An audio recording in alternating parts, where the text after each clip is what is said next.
Breaking news, NASA taps Katy Perry and Blue Origin's all-women crew for an emergency mission to rescue stranded International Space Station astronaut with a wobbly heart.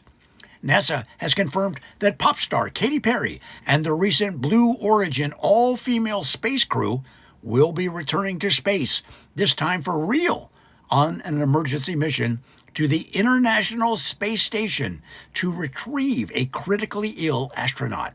Their goal? Save famed Commander Blaine Starman Warwick, who is experiencing a rare and dangerous cardiac condition, best treated not in orbit, not in Houston, but at the Cleveland Clinic's Center for Extremely Complicated but Still Billable Heart Problems.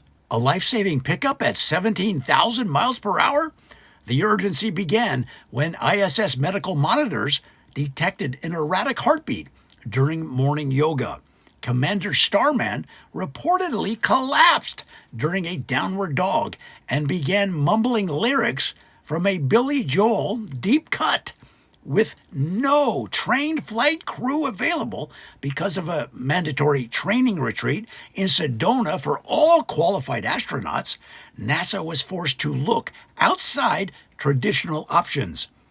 We needed someone with space flight experience, said NASA's acting director of emergency orbital decisions.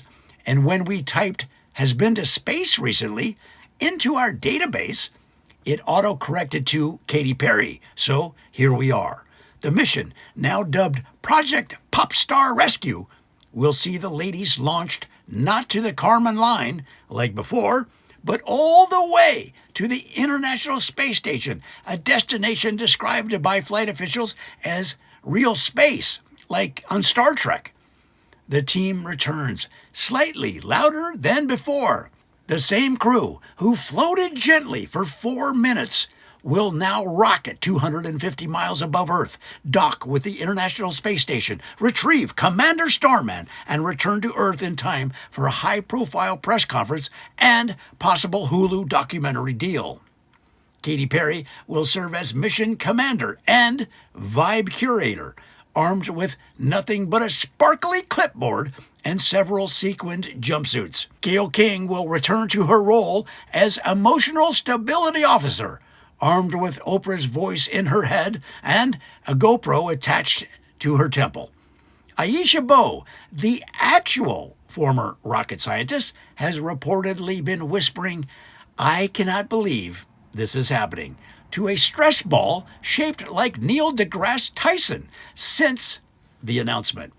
Carrie Ann Flynn has agreed to film the entire mission in IMAX on her iPhone 15 Pro, while Amanda Nguyen will conduct zero-G experiments to see if adrenaline can reverse cardiac arrhythmia with enough girl boss energy.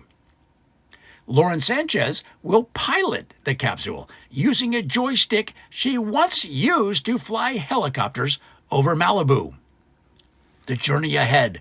Unlike their prior suborbital pop, this mission will require the crew to orbit Earth at 17,500 miles per hour, manually dock with the space station, extract Commander Starman, who will be bundled into a compression suit, an emotional support snuggie, and a zippered duffel labeled Urgent Human, and guide the capsule back through the Earth's atmosphere using sheer grit and 2 laminated note cards provided by NASA's intern Lily.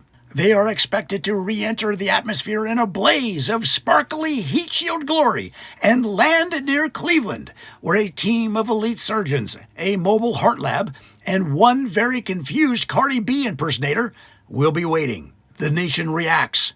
"This isn't space tourism anymore," said Gayle King, tightening a headband labeled Serious Mode over her helmet. "This is space Uber health." Oprah, wearing another yellow cape and floating midair with the help of a discreet paragliding harness, addressed the press. "We rise by lifting others, even if we are still unsure where the International Space Station actually is." Meanwhile, Elon Musk tweeted LOL followed by I give it a 50-50 chance, but it's good TV.